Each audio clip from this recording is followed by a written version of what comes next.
17 requerimento de autoria da vereadora Luciana Nunes Amils Azevedo, respectivamente, sobre encaminhando cópia de documento que acompanha a denúncia encaminhada à segunda promotoria de tutela coletiva,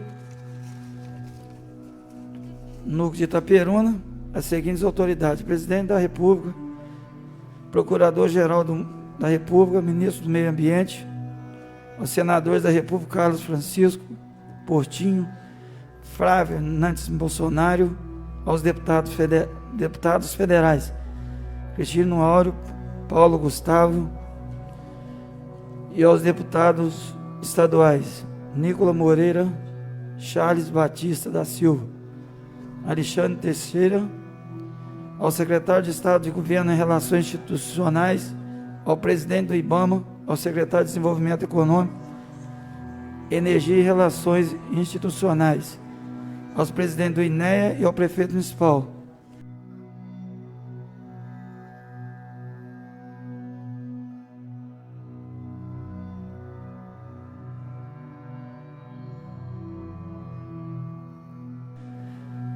Dando ciência ao INPE, Campos Bonito da Bapuana, que o senhor Carlos Araújo de Freitas for indicado para utilizar a tribuna dessa casa, na qualidade de membro do Conselho Municipal de Meio Ambiente, na sessão ordinária do dia 1º de julho do corrente ano.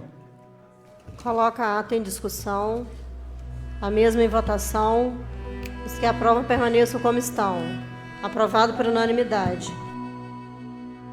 Vamos estudar uma ofensiva política, administrativa e judicial. Nós já temos quatro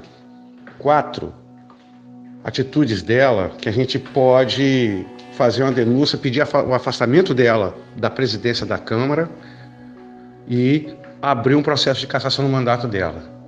Denunciar na Câmara, no Decreto-Lei 201 de 67, se não me engano, o artigo 6, que versa sobre cassação de mandato de vereador, e através de ação popular.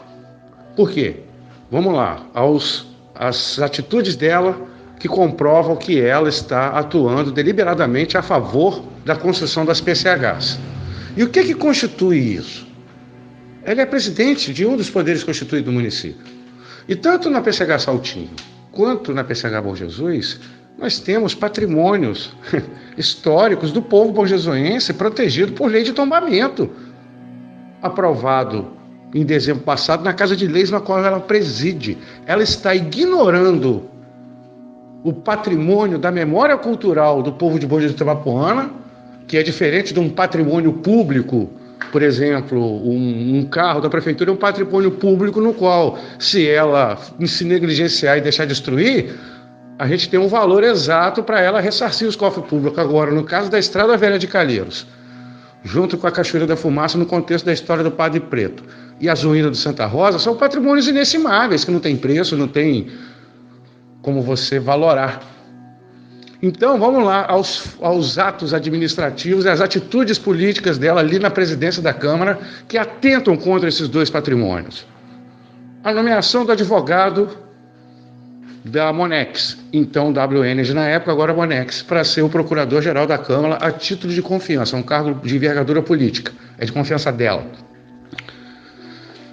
Segundo, a resistência dela em liberar a tribuna livre para o pessoal da RESDI.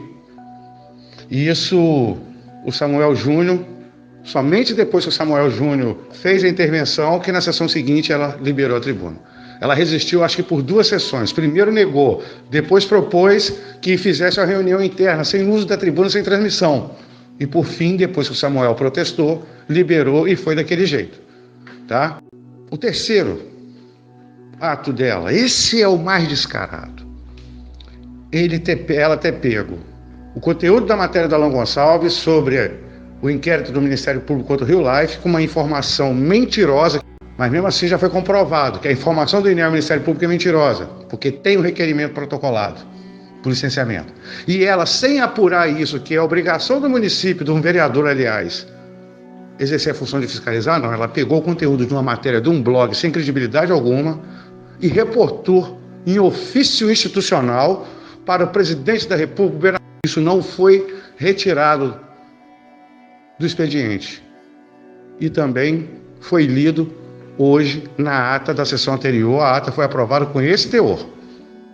Contra o Rio Life Instituto, a troco de quê? A não ser pela disputa do Rio Life contra a construção da PCH Saltinho. E por fim, o quarto, é ela ter sido hostil, tanto verbalmente na mesa diretora, como institucionalmente através de ofício com o professor Carlos Freitas e com o Heraldo. Hoje, por exemplo, esse vídeo aí é uma prova que ela ainda está tentando instrumentalizar o Poder Legislativo através de uma briga que ela tem interesse pessoal, não é um interesse coletivo. E tudo isso atentando contra 2 patrimônios tombados do município. É no mínimo improbidade. Caberia até analisar se não tem um caso de advocacia administrativa nisso aí. No regimento interno da Casa, que seja aprovada moção de repúdio ao senhor Heraldo Saluto de Rezende. Nos termos do regimento interno da Casa, que seja aprovada moção de repúdio ao senhor Heraldo Saluto de Rezende.